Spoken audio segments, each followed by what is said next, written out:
오늘 증언을 준비하다가 오래전에 대학 다닐 때 일이 떠올랐습니다. 그때는 20대 초반이었고요.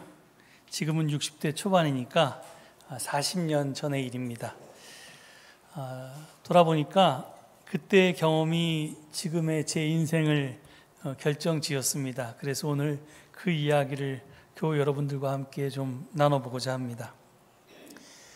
여러분은 여러분의 인생이 지금과 같이 빚어진데 어떤 요소가 가장 결정적인 영향을 미쳤다고 생각하십니까? 많은 사람이 자리라고 답합니다. 태어난 자리 말입니다. 이 자리는 원래 공간적인 개념이지만 저는 시간도 포함된다고 생각합니다.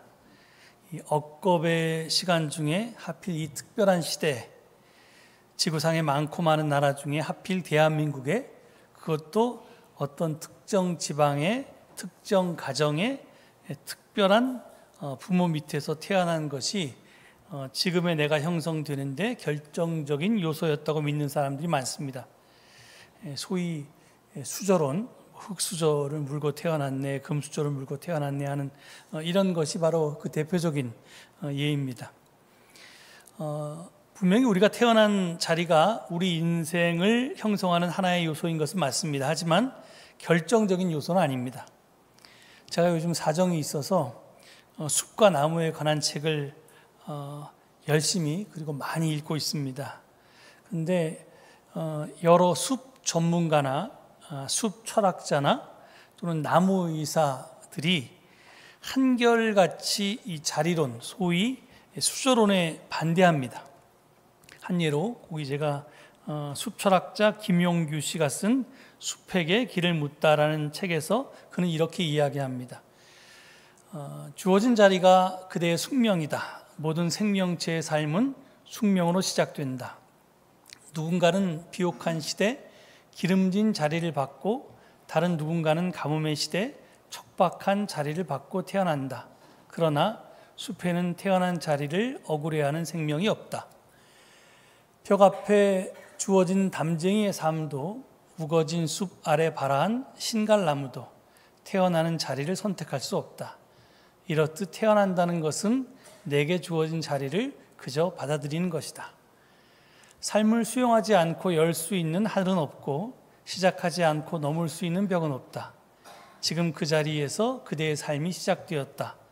담장을 오르고 그늘을 넘으며 그대의 하늘을 갖는 것은 이제 그대의 몫이다. 이런 말이 쓰여 있습니다. 이분이 누군지 잘 몰랐는데요. 굉장히 많은 책을 썼더라고요.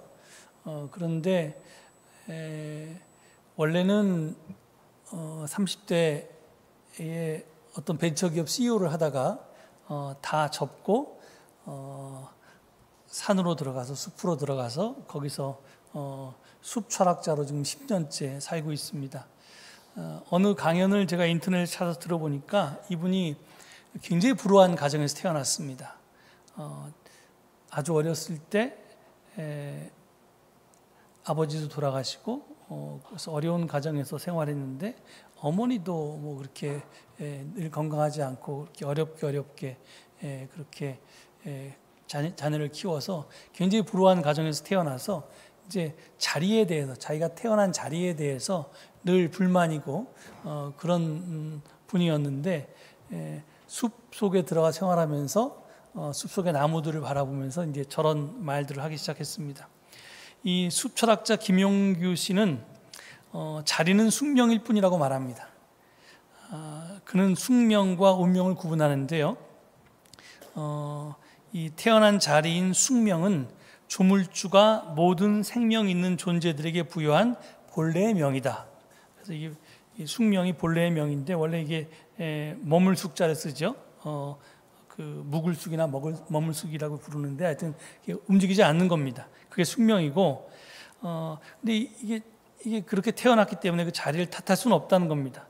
피조물은 다소 억울하더라도 그것을 받아들이는 것, 수용하는 것 외에 달리 할 수 있는 길은 없습니다. 수용이 만약에 늦으면 늦을수록 왜 쟤는 저기서 태어났냐, 난 여기서 태어났지, 이렇게 그 수용하는 것이 늦으면 늦을수록 불행하거나 도태할 뿐입니다. 그래서 여기에 비해서 운명은 뜻 그대로 명을 운영하는 것입니다. 이게 우는 운자는 이게 돌운자를 쓰는데요. 그래서 운명은 거스를 수 없는 것, 불가역적인 것이 아니라 거스를 수 있는 것, 가역적인 것입니다. 누구나 태어나는 때와 장소 또 부모를 선택할 수는 없지만 그 외 나머지 수만 가지에 대해서는 그렇지 않습니다.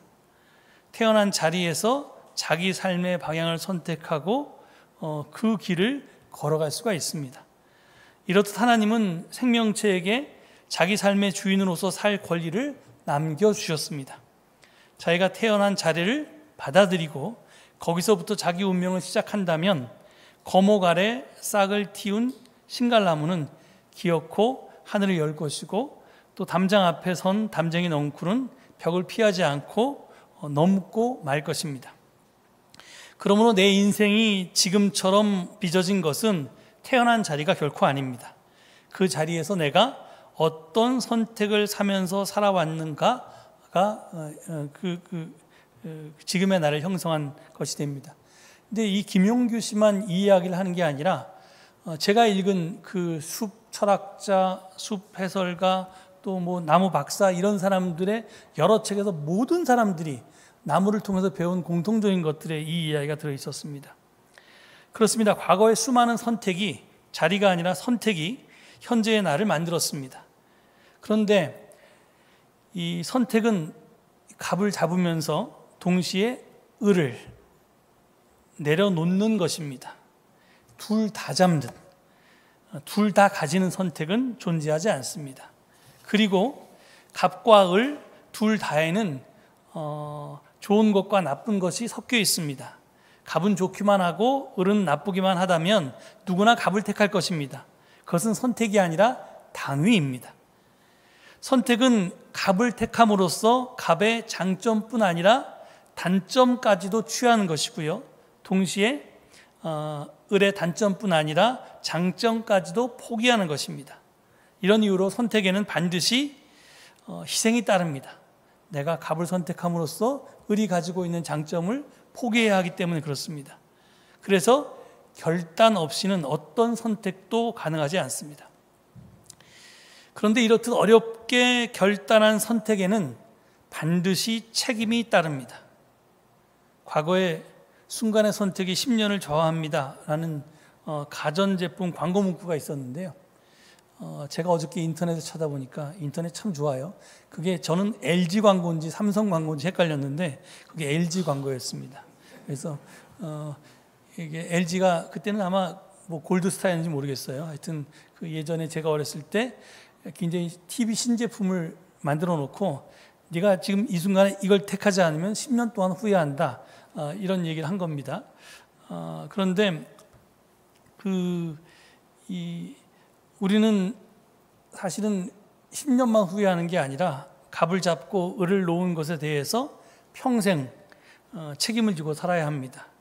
감당하면서 살아야 하고 극단적으로 표현하면 그 선택에 대해서 죽을 때까지 심판받으며 살아야 합니다.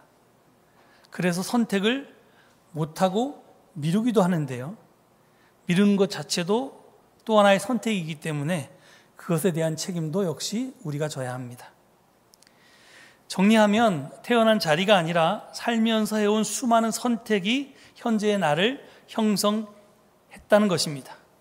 그런데 제가 가만히 생각해 보니까 이게 전부가 아니었습니다. 이보다 더 중요한 것이 있었습니다. 그것은 바로 만남입니다. 우리는 살면서 수많은 선택을 합니다. 내셔널 지오그래픽의 보도에 따르면 사람은 하루에 150가지 이상의 선택을 하면서 살아간다고 합니다. 그러니까 글쎄 짜장면을 먹을까 짬뽕을 먹을까 이런 것부터 시작해서 하여튼 굉장히 사소한 선택부터 시작해서 굉장히 중요한 선택까지 150가지는 한답니다. 그렇게 많은 줄 몰랐습니다. 엄청나게 많은데요. 그런데 우리는 살면서 그것만큼 많을지 적을지 모르겠지만 수많은 사람들을 만납니다. 대부분의 만남은 무의미한 스침에 그치지만 어떤 만남은 내 인생에 결정적인 영향을 미치기도 합니다. 이런 만남을 영어로는 엔카운터라고 합니다. 일반적인 만남을 뜻하는 미팅과는 달리 엔카운터는 운명적인 만남을 뜻합니다. 잘 생각해 보십시오. 여러분이 의식하든 의식하지 못하든 지금의 나를 있게 한 결정적인 요인은 내가 해왔던 선택과 내가 만났던 것들입니다. 만남의 대상은 꼭 사람만은 아닙니다. 책 한 권일 수도 있고요. 또 대자연일 수도 있고요. 특별한 역사적인 사건일 수도 있고요. 그리고 하나님일 수도 있습니다. 그 상대가 무엇이든 또는 누구이든 사람은 특별한 만남을 통해서 자기 인생이 바뀌는 경험을 할 수가 있습니다. 저는 교회에서 한 사람을 만나서 인생이 바뀌는 경험을 했습니다. 살다 보니까 저와 비슷한, 제가 이렇게 여러분들 살펴보니까 저와 비슷한 경험을 한 분이 여기에도 많이 계시는 것 같습니다. 그래서 이 교회에서 배우자를 만난 몇몇 분들이 나인가? 이렇게 말하실지도 모르겠는데요. 제가 아내를 교회에서 만난 것은 분명한 사실이지만 아내가 제 인생을 바꿔놓지는 않았습니다. 그냥 평생 같이 동반자로 살아온 거죠. 제 인생을 바꾼 것은 선생님이었습니다. 서울제일교회에서도 박형규 목사님과의 만남 때문에 인생이 바뀐 분들이 많은 것으로 압니다. 저는 대학생 때 향림교회를 다니면서 안병문 선생님을 만나서 인생이 바뀌었습니다. 오늘 본문을 읽고 증언을 준비하면서 제 기억이 40여 년 전으로 돌아갔습니다. 제가 1981년에 대학을 입학하면서 처음에 설교자와 청중으로 선생님을 만났습니다. 그래서 저렇게 설교하는 분도 다 있구나. 그래서 그 당시에 매월 둘째 주일날 설교를 정기적으로 하셨는데, 그래서 아무리 바빠도 둘째 주일은 빠지지 않고 교회를 가려고 노력했습니다. 당시 안 선생님의 설교는 참신했는데요. 이게 참신한 말 가지고는 사실 좀 모자라는데 하여튼 다른 표현을 잘 못 찾겠습니다. 모태신앙이었던 제가 그 어디에서도 들어보지 못한 설교였고 성서 해석이었습니다. 그 다음에 교회를 열심히 다니게 되면서 교회 창립자 중 한 분과 또 교회 청년 지도자 중 한 사람으로 선생님과 사귐을 가지게 되었습니다. 어쩌다 보니까 제가 교회 청년 지도자 중 한 사람이 되었고요. 또 이런저런 이유로 선생님의 댁으로 찾아뵙고 이야기를 나눌 기회가 가끔씩 있었습니다. 물론 저 혼자 찾아간 건 아니고 청년 대표들 몇 명이 같이 가서 만나 뵀습니다. 나중에 제가 한신대 신학대학원에 입학한 후에는 스승과 제자로 그렇게 교류했습니다. 후에 제가 향림교회에서 잠시 목회하면서는 이제 가까이서 모셨고, 또 마침 선생님이 돌아가셨을 때 제가 대리 담임 목사직을 수행하고 있었기 때문에 그 장례를 하는데 또 제가 역할을 하기도 했습니다. 이런 인연으로 저는 지금까지도 안병무 기념사업회 일을 맡아보고 있습니다. 아무튼 지금 돌아보면 제 인생에 가장 큰 영향을 미친 것은 선생님과의 만남이었고, 그 만남 때문에 제 인생의 방향 전환과 관련된 수많은 선택을 제가 해야 했습니다. 제가 문득 작년에 깨달았던 건데요. 제가 역사적 예수 연구를 평생 붙잡고 있는 것도, 그리고 지금 기후위기 비상행동에 제 온 힘을 쏟고 있는 것도 다 선생님의 영향이라는 생각이 들었습니다. 왜냐하면 역사적 예수는 선생님의 필생의 화두였고요. 그리고 말년에 선생님께서 생명 문제, 생태 문제에 대해서 마지막 관심을 하시다가 돌아가셨습니다. 그래서 이 두 가지 일을 내가 지금 열심히 하고 있는 게 보니까 확실히 안 선생님 제자가 맞구나. 물론 제가 아주 우수한 제자는 아닙니다. 여러 많은 제자 중에 말단 제자 정도 될 것 같은데, 옛날에 돌아가신 황성기 목사님께서 안 선생님이 특별한 재주가 있다고 그랬는데, 모든 사람은 자기가 안 선생님과 특별히 친하다고 생각한답니다. 근데 그 모든 사람이 다 그렇게 생각한다는 거예요. 그런데 나중에 어느 순간 자기뿐 아니라 그런 생각을 하는 사람이 엄청나게 많다는 사실을 알고 깜짝 놀란다고 했는데, 저도 이제 그런 사람 중에 한 사람이겠죠.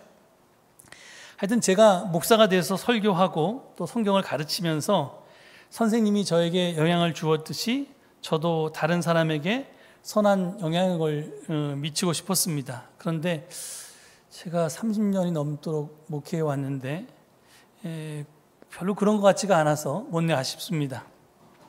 하여튼 이제 은퇴를 생각할 나이가 됐는데 이제 나는 이제 그런 어떤 은퇴할 때까지도 그런 결실을 못 맺을지도 모르겠다 이런 생각이 들어서 이렇게 아쉬움이 들던 참에 오늘 본문을 마주하게 되니까 옛 생각이 물밀듯이 밀려와서 제가 이렇게 설교 앞부분에 굉장히 긴 넋두리를 늘어놓게 되었습니다. 제가 몇 주 전에 사울에 대해서 설교하면서 지나가는 말로 제가 다윗을 싫어한다고 말씀드렸습니다. 근데 많은 그리스도인들은 다윗을 좋아합니다. 그래서 자기 이름이나 아들 이름을 다윗이라고 데이비드라고 이렇게 짓는 사람 많습니다. 여러분 잘 아시는 대표적인 순복음교회 조영규 목사님이 말년에 당신 이름을 조 다윗으로 바꿨습니다. 수많은 예수가 있을 때 뭐 여호수아도 있고 예수도 있고 베드로도 있고 바울도 있었을 텐데 해필 다윗으로 바꿨습니다. 수많은 신학자들을 이렇게 보면 데이비드라는 이름을 가진 사람들이 미국에 너무 많습니다. 그러니까 물론 폴이나 존도 많은데 아마 데이비드가 훨씬 압도적으로 많을 겁니다. 근데 제가 이런 분위기 속에서 오늘 증언 제목을 다윗 왕권의 죄라고 했습니다.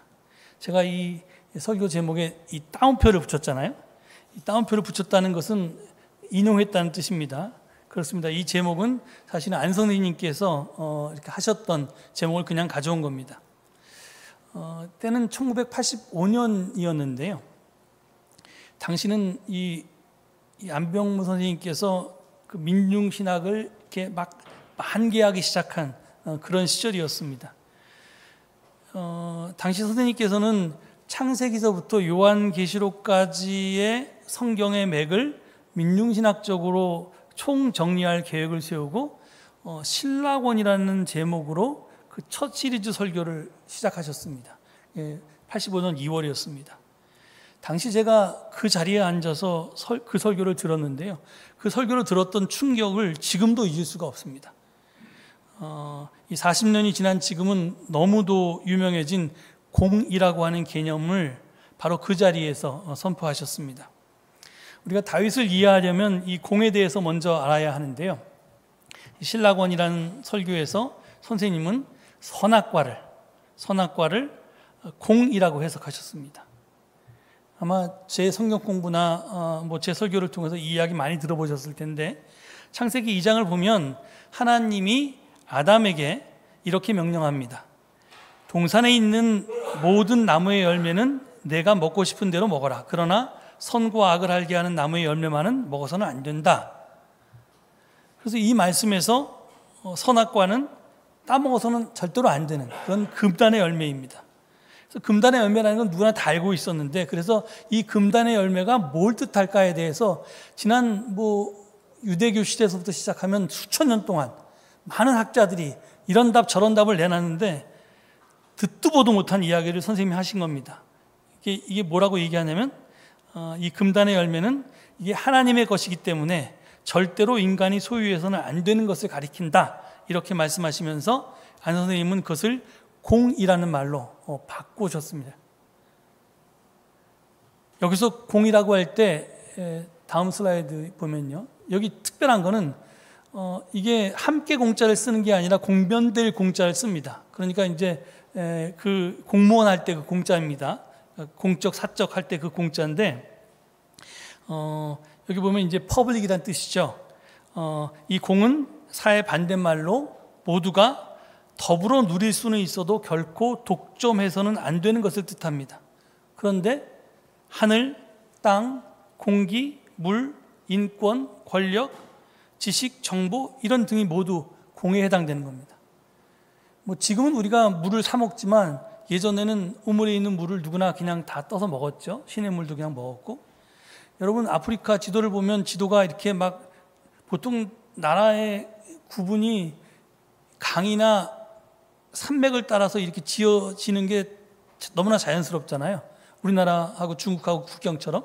그런데 아프리카 지도를 보면 일자로 돼 있거든요. 이게 세로 가로로 이렇게 막 선으로 돼 있어서 이게 뭐냐면 사실은 그렇게 안 게 아니라 땅을 이제 힘 있는 제국주의자들이 영국은 여기 가져라, 독일은 여기 갖겠다 이런 식으로 이제 합의를 봐서 그렇게 나눈 건데 그게 원래 토지도 그렇게 구획될 수가 없는 거죠.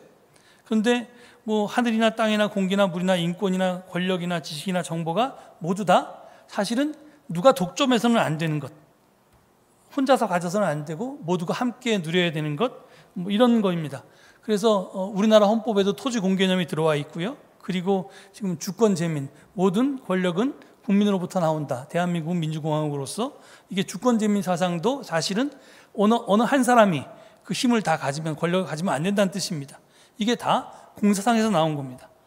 당시 안 선생님은 이 공 개념을 잘 표현한 시로 우리가 잘 아는 김지아의 밥은 하늘입니다 라는 시를 소개했습니다. 거기 보면 밥이 하늘입니다. 하늘을 혼자서 못 가지듯이 밥은 서로 나눠 먹는 것. 밥이 하늘입니다. 하늘의 별을 함께 보듯이 밥은 여럿이 같이 먹는 것. 밥이 하늘입니다. 밥이 입으로 들어갈 때 하늘을 몸속에 모시는 것. 밥이 하늘입니다. 밥은 모두 서로 나눠 먹는 것. 저기서 이 밥이 입으로 들어갈 때 하늘을 몸속에 모시는 것이라는 귀절이 저는 가장 인상적이었는데요. 하여간 이 공이라고 하는 것을 우리 삶 속에서 실현하면서 이게 바로 하늘을 모시고 하나님을 섬기고 하는 신앙이라는 그런 걸로 김지아 씨는 노래했습니다. 요즘으로 말하면 아마 보편적 복지 정도로 해석될 수도 있겠습니다. 하여튼 이렇듯 선악과를 공이라고 해석하면요, 원죄도 다르게 해석됩니다. 아무도 사유할 수 없는 것, 모두를 위한 것이면서도 누구에게도 속할 수 없는 하나님의 것을 독점하려 했던 것이 바로 그 아담의 행위가 원죄이고 인류 타락의 출발이다, 이렇게 해석될 수밖에 없습니다. 따라서 낙원 추방 이후의 역사는 인류사는 힘 있는 소수의 사람이 공을 사유하고 독점해온 역사다, 이렇게 풀이하셨습니다. 그리고 그 시각에서 그 신라권 이후의 인류사를, 성경에 있는 모든 역사를 요한계시록까지 이렇게 풀이하시려고 했던 걸 당신의 계획이었습니다. 그런데 안타깝게도 한 2, 3회 하고 뭐 당시에 지병이셨던 심장병이 도져셔서 더 이상 설교는 못 하셨는데요. 그래서 그 시리즈 설교가 거기서 끝나버렸는데 나중에 그런 것들이 이제 글을 통해서 발표되었습니다. 교회력에 따른 성서 일과가 오늘의 구약 본문으로 제시한 본문이 바로 다윗이 온 이스라엘의 왕이 된 이야기입니다. 본문 앞 사무엘기하 2장 4절을 보면요, 사울이 죽자 남쪽 지방에서는 그 남쪽 지방의 선두에 서 있던 유다 지파는 이미 다윗을 그들의 왕으로 선출했습니다. 그런데 이제 북부 지파들은 원래 북부 지파 출신 사울이 왕이었다가 죽은 다음에 그 사울의 후계자를 사울 집안에서 찾으려고 7년 동안 이런저런 시도를 했습니다. 하지만 성공하지 못했습니다. 그러던 터에 이제 블레셋이 자꾸 압력을 가해오니까 마침내 북부 지파도 그 북부 지파를 대표하는 원로들이 다윗이 살고 있는, 다윗이 자신의 수도로 삼은 헤브론으로 찾아가서 그에게 북부 부족들의 왕도 되어달라고 청하기 일렀습니다. 그러니까 원래 남부 지역 지파들의 왕이었던 다윗이 이제 북부 지파 사람들의 청까지 들어서 남북이 통일된 통일왕국의 왕으로 되는 장면이 바로 오늘 본문입니다. 그런데 다윗이 온 이스라엘의 왕으로서 맨 처음 취한 조처 중 하나가 뭐였냐면 그 당시에 여부수족의 요새였던 예루살렘을 공격해서 그것을 빼앗은 일이었습니다. 빼앗은 것이었습니다. 예루살렘은 이 산악지대 중심부에 자리 잡고 있어서 그때까지 이제 난공불락의 요새였기 때문에 그 이스라엘이 가나안을 뭐 이주 또는 점령할 때 거기에 포함되지가 않았고 계속 여부수 쪽이 거기 살고 있었습니다. 그래서 이제 그 이스라엘 12지파의 소속이 아니었는데 다윗은 그 남쪽 지파와 북쪽 지파의 경계 지역에 위치한 예루살렘 성을, 여부스 쪽의 땅을 자기가 무력으로 빼앗은 다음에 거기를 다윗의 도성이다 이렇게 이름 짓고 거기를 수도로 삼아서 전체 통일 이스라엘을 다스리게 됩니다.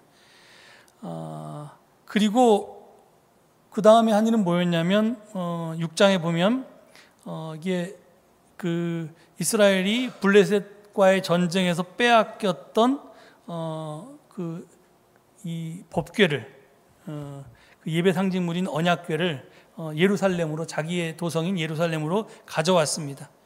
그리고 이 언약궤를 예루살렘으로 모신 후에는 지파동맹 기간 중에 이스라엘의 신학적 바탕이었던 모세계약이 이제 모세계약과 다른 유형의 새로운 계약이 나단 예언자를 통해서 신탁으로 주어지게 됩니다.